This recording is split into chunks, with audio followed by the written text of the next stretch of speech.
Okay, the publisher seems to have not yet posted or failed to post the video note for Chapter 8, program exercise 1, total sales, so I will do that for you here. This program is to ask the user to enter a store's sales for each day of the week. The amount should be stored in an array, and it wants us to use a loop to calculate total sales for the week and display the result. All right, and whenever you start any program exercise, the first thing you should do is think about the problem. Make sure you really understand the problem. All right, visualize what this program is to do. It needs to ask the user for input, needs to use an array, needs to calculate the total, and display the result. All right. You could do IPO chart now. Think about the inputs that are going to be needed. Think about the processing that's going to be needed. Think about the outputs. All right. The input is easy. You're going to be getting sales for each day of the week. So we're going to get 7 sales. The processing is we're going to add them all up. We're going to accumulate them. We're going to keep a total. And then display the result. That's our output. Just going to print the total that we calculate. So hopefully you have, by reading the chapter, you have a solid understanding of what an array is. It still might be a little bit fuzzy to you having not ever used one, but knowledge of the concept arrays should come from the book. It's just pseudocode and logic. Now I'm going to apply that logic in Raptor and in Python. And to know how to actually implement an array in any language, you need some kind of resource. Every language is going to have an array, a way of doing an array, something like it. You just need to figure out how to do it specifically. And I had to teach you how to do that, or show you how to do that in the learning module. There's these items for Raptor. There's this item Python. And you have the lab, which you can download, unzip, and reference. All right, so this is a good one. This is a good one for Raptor.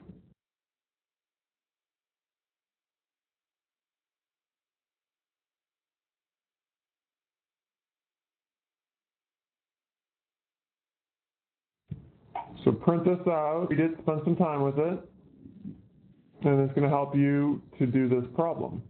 You can also try by starting without an array, just to make sure you got the concept down, and try it without a loop to make sure you got the concept down, and then try to add those later.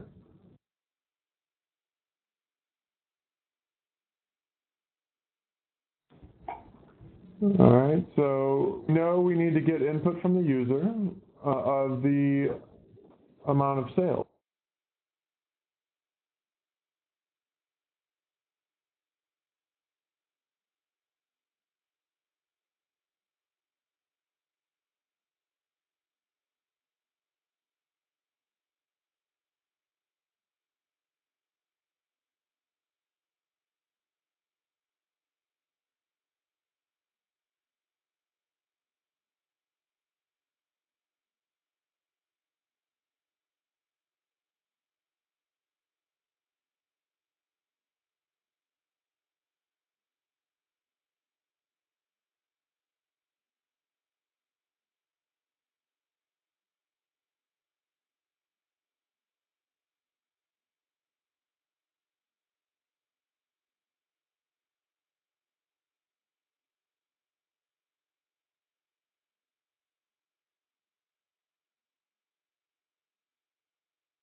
All right, so this is what you might have done before you learned about loops, before you learned about arrays, is something like this. And you could write this program that way. You could keep getting sales for day 1, day 2, 3, 4, 5, 6, and 7. And then you could add up sales 1 plus sales 2 plus sales 3. but imagine how long that's going to get and creating extra work for yourself that you don't need to do. Right? You might recognize you have a lot of very similar code here, so whenever you see a lot of similar code, should be a good indication that you need to use a loop. Right? And you just need to look at what's changing with each of these lines of code that you would want to have a variable instead of the exact thing. If you want to enter the sales for day, we'd want that exact thing, but one is changing here, one is changing here, and two here and here. So how about we use a variable instead of the number 1 and the number 2 and the number 3. Then we can just change that variable and have this just line of code. All right, so let's try putting this inside of a loop.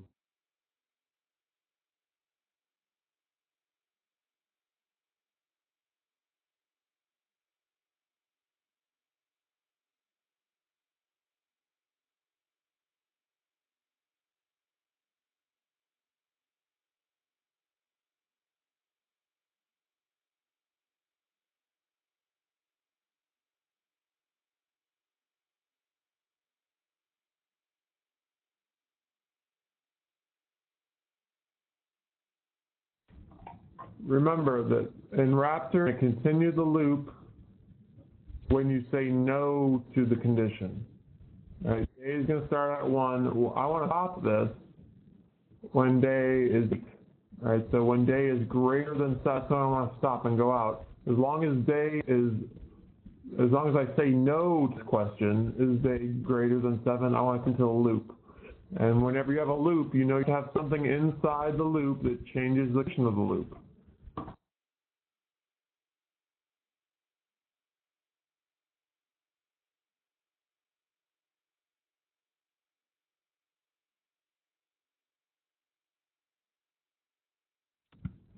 Now, instead of saying get sales 1, I can say get sales for day, because it's going to start out at 1 and keep on getting bigger.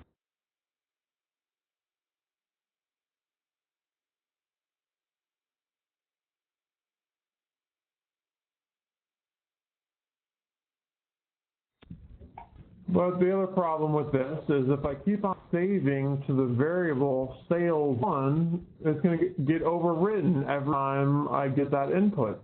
So if I want to save each input to a distinct place, I need to use an array. All right, let's draw what the array is going to look like.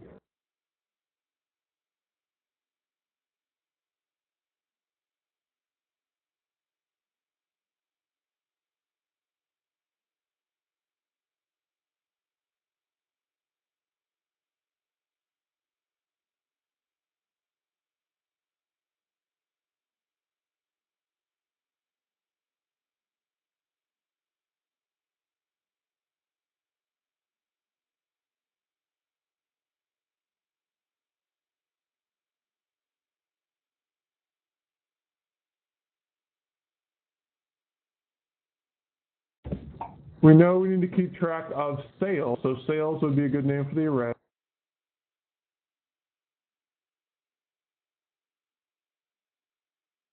We know we need to keep 7 days worth.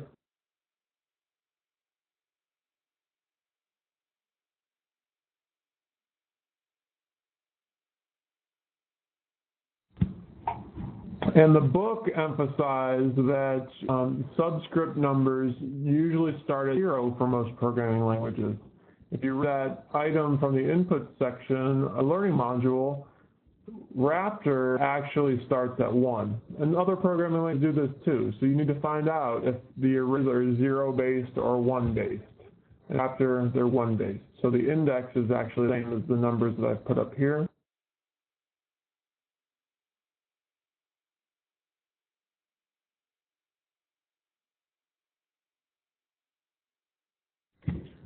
All right, so now this input statement, we want to enter the sales and store it into one variable called sales1. We want to store that here.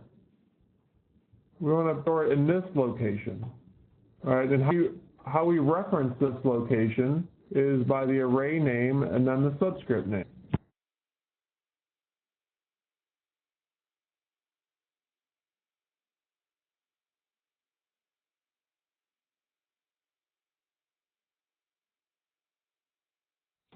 Now the book used the word index, and index is actually a pretty good variable name when you're talking about arrays, because that's what we're talking about. You're talking about index, or the subscript of the array element. But in this case, what does that really represent? It represents the day. We've already got a variable called day, we're starting at 1, and we keep on incrementing. So that would be fine to use for this variable. Let me just run this.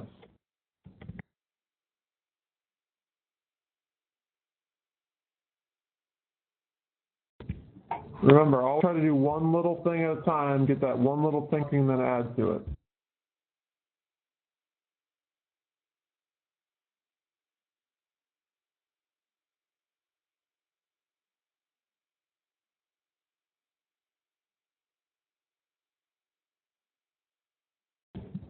Notice what's going on over on the side.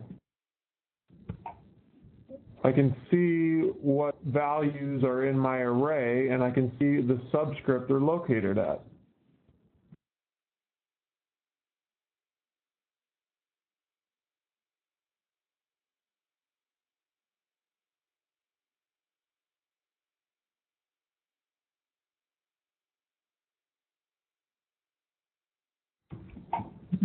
Day became 8, which is greater than 7, so I answered yes to that question. I got out of the loop. So this is a loop to fill an array with input from the user, which was one of the requirements of the exercise.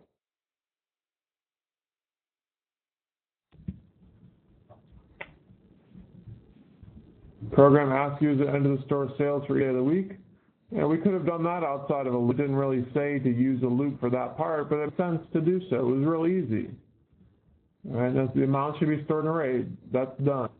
Now use a loop to calculate the total sales for the week and display the result.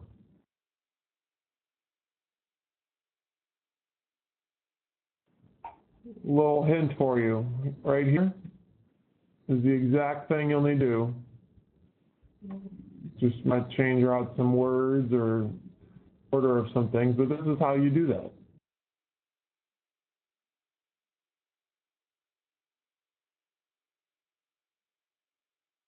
I could accumulate the total within here as I go, but just for practice, I'm going to do it in another.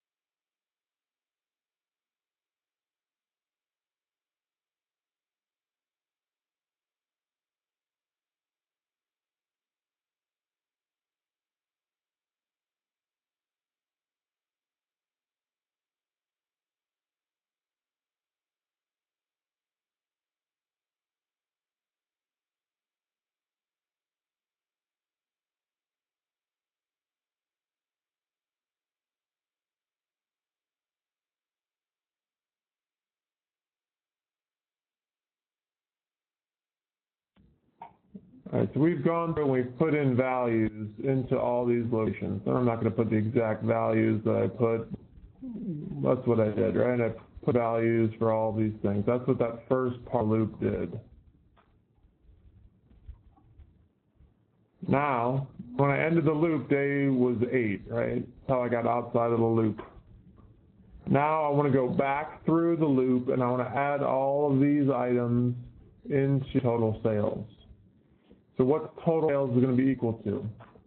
Total sales is going to be sales 1, and then plus 2, plus 3.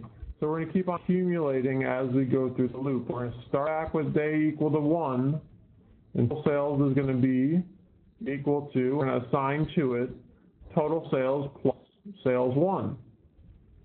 Then get total sales is going to be assigned whatever was in before, like 10, plus whatever in here. It's going to be total sales plus sales 2. And then that would be 12. And then it's going to be total sales plus sales 3. That would be 15.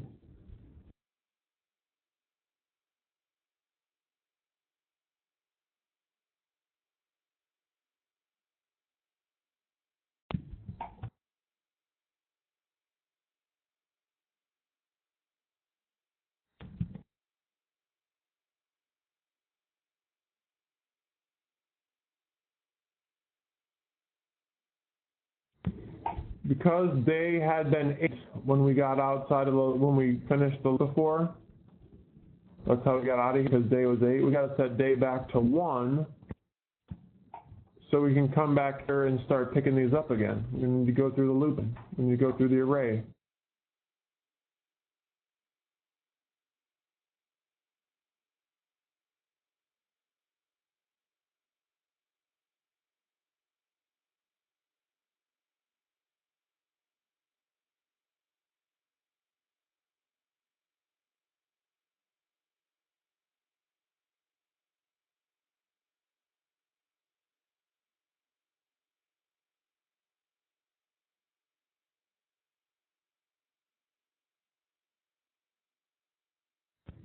Always have to have something inside your loop that changes the condition of the loop.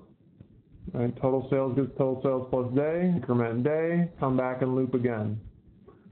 In the document in here, they do a post test. So that's why they have things in a slightly different order. You can do it either way you want to, but just realize they're doing calculation above the condition check, and I'm doing my calculations under the condition check. You can do it either way.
See how total sales is incrementing as I go through this loop?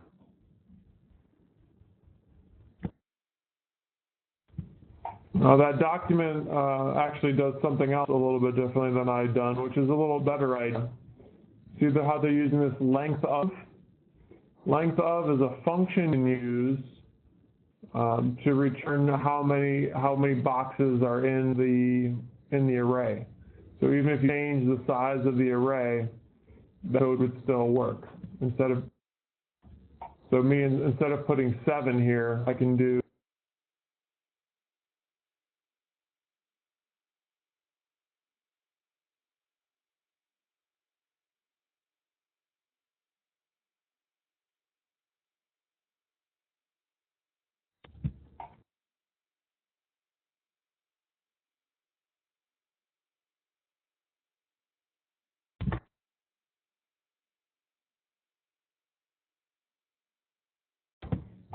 it's not right or wrong, this is just a little bit better. It doesn't work the other way, as you saw. But this is a little bit better way of doing it, because now if sales changes, actually this way technically isn't going to work right now.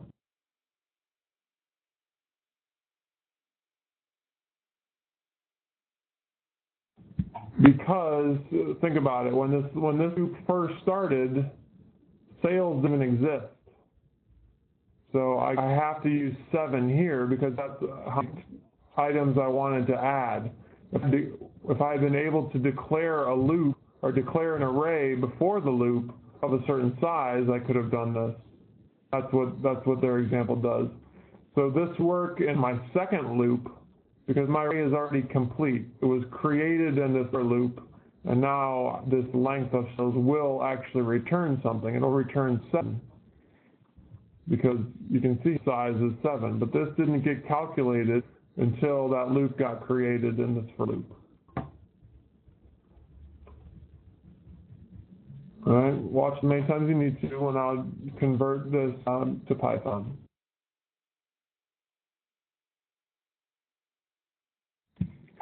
Again, start without using an array if you want to, start without using a loop if you want to, get something basic working, then start adding to it. And again, I'm not going to know exactly how to do anything in Python without checking with the language companion.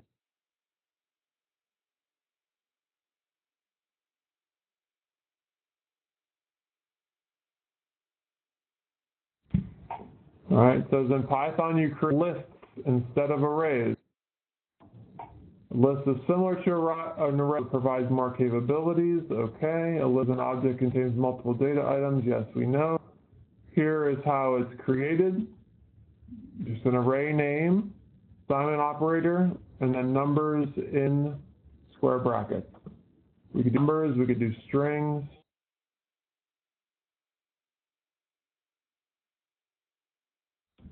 When you use the keyword print with the array name, it prints out the way it looks on your code inside of square brackets, separated by commas. To print individual items, you loop through the list and print individual one.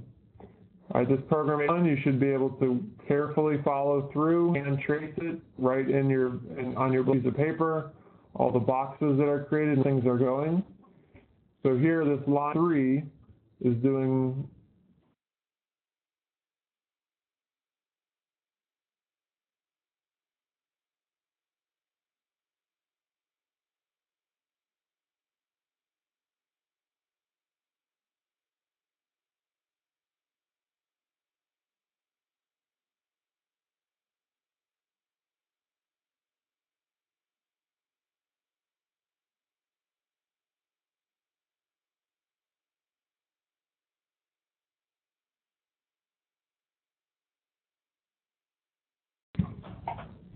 now.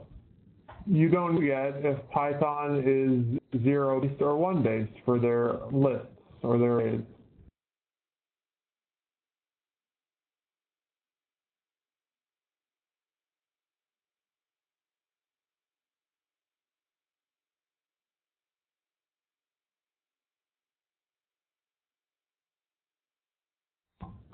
Sorry, the screen share just went off for a second. We got it going. So, but here see that it actually is 0. As discussed in the textbook, the first element subscript is 0. So we can add to our picture.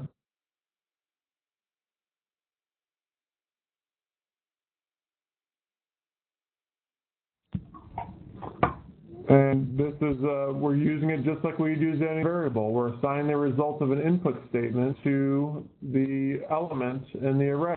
Hours at position 0. This spot here is getting whatever the user input. And then 1 and 2 are getting stuff, and then we're printing each into a 1. So we can do the same idea for this program we have to make. We want our array name to be safe if we want to keep up our consistency with Rabbit.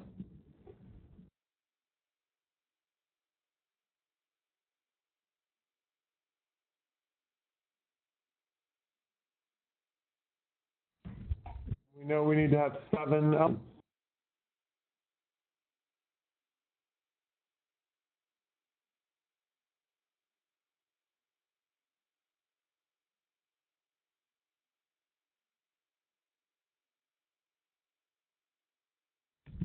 All right, on your blank piece of paper now, you would draw the same thing we had before. You can use the same piece of paper. The only thing that's going to be different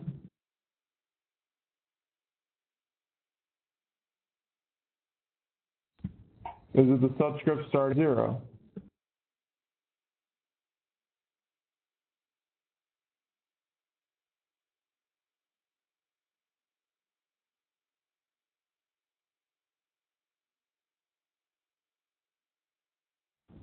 So we have 7 boxes. We have 7 places for information, 1 for each day of the week, and the script starts at 0 and goes up to 6.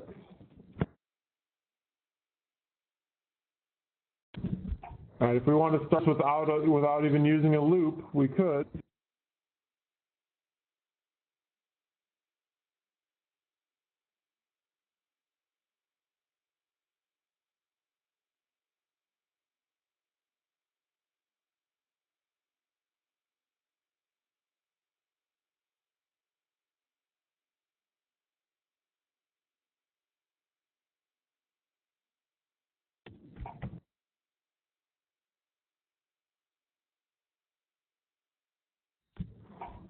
Now, we really want to match what we did in Raptor. We'd have to create A and assign it to 1.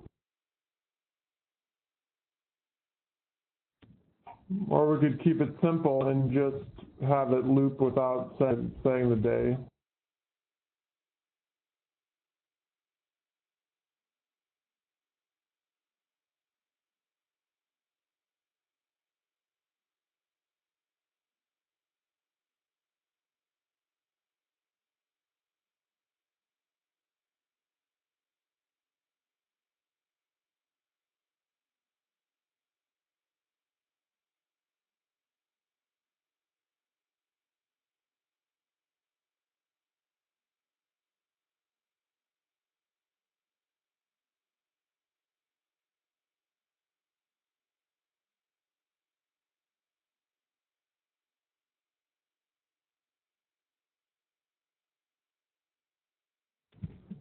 Just for testing to make sure we're successfully saved, and then we could print it out, I'm going to do this.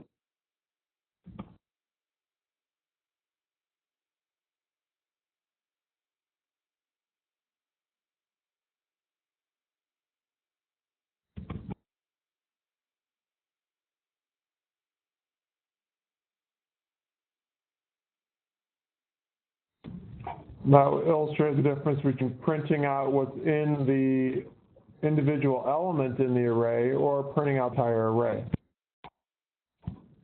And I put 4 in here. If I want to print out just what's that element 0, subscript 0, I have to put that element in there. If I use word of the entire name, I get the entire array. Continuing in Python, trying to match our Raptor, we want to loop to get the input, changing the day here.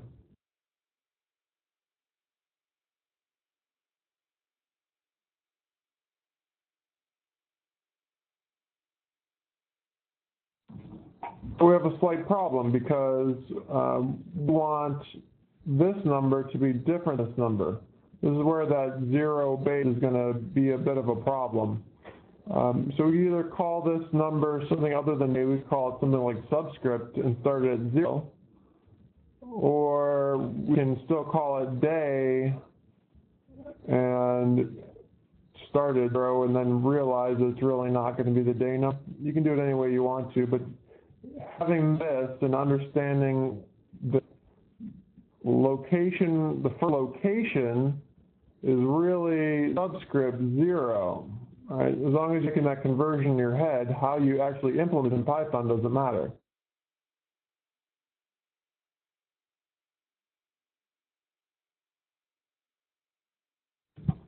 If I do this, it's going to successfully save it to this location, but now if I keep that word in output statement, it's going to say 0 instead of 1, so I need to correct that.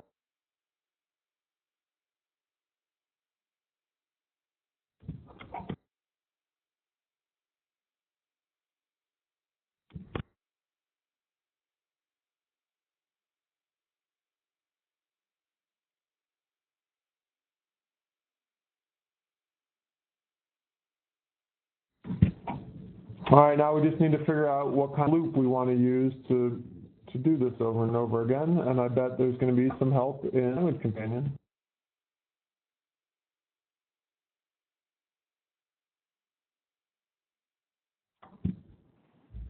All right, this code will cause an error. Better not use this.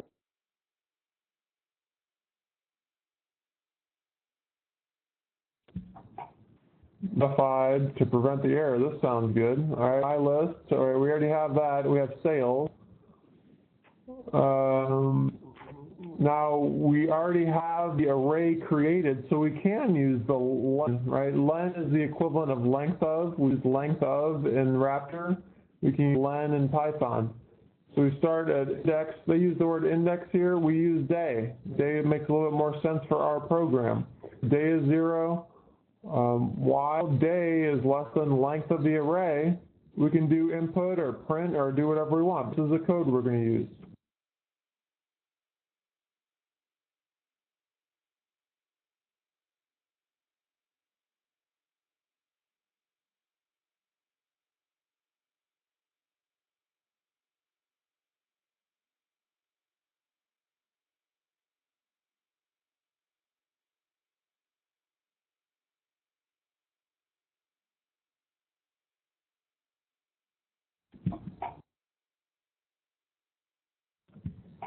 Just for testing, I'm going to loop through getting input into the array, and I'm going to print the entire array when I'm done.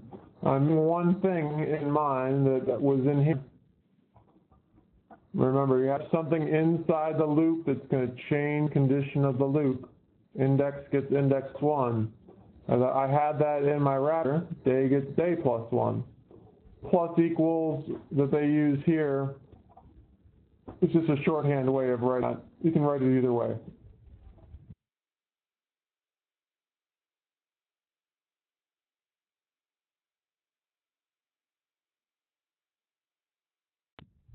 And that's inside the loop, so it's indented, and I want to print out the content of the loop after, or print out the contents array after the loop, so I'm not going to indent that.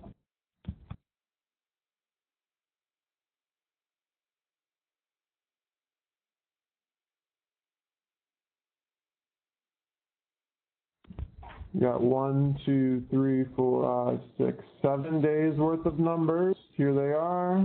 All right, so we've successfully used the loop to get that input. We're done with this part of our Raptor. We still need to do part of the Raptor.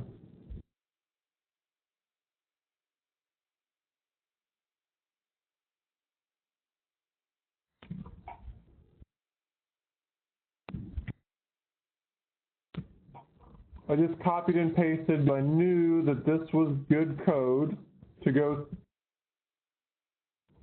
This was good code to go through the loop on time. Right? You start out with the index of 0. You keep on incrementing the day by 1 inside the loop. But instead of get input, this is the line that I'm going to change right here. And what do I need to change? I need to change to accumulate a total. And I bet there's something in the language companion to help with this if you do, but I'm just going to work off of my Raptor.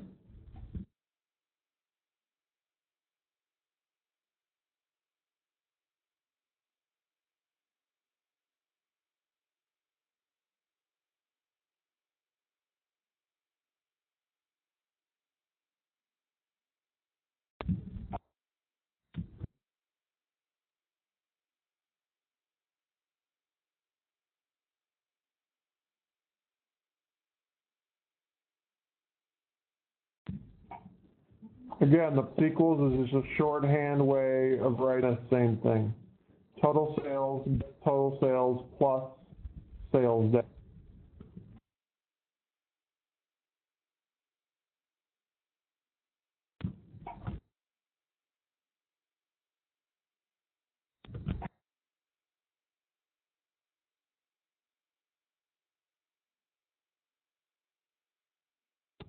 And that line was outside the loop, so I'm going to not indent it inside of my while.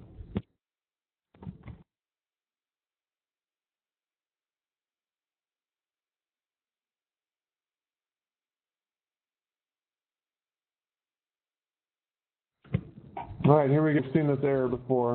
All right, this line of code, It happens to me, I copy and paste from Wrap Python a lot. It just means that the plus sign can't combine a number with a string.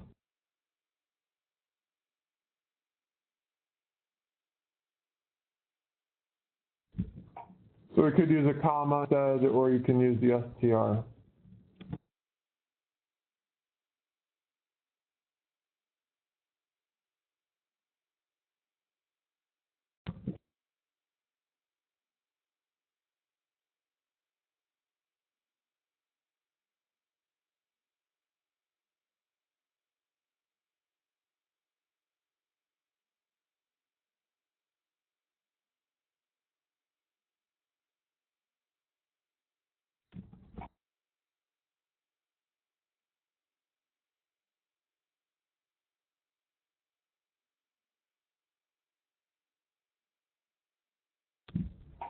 So the program could still be made much more user-friendly by letting the user know what the program does and output, a little bit more friendly. You could even do some input validation if you want to do, but try yourself.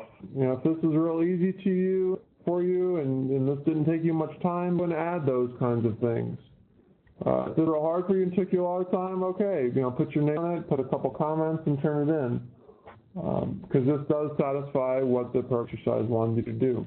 So again, if you're going to be continuing on with computer programming, spend more time with it, add some more things to it. You could mix it up, change one of them to for loop instead of a while loop, things like that to give yourself some practice. But if this is going to be a programming course you ever take in your life, feel free to just get the basics of it working and go from there. All right, feel free to email me your code before turning it in for some feedback. If you're stuck on something, or look for me online, and I will see you later.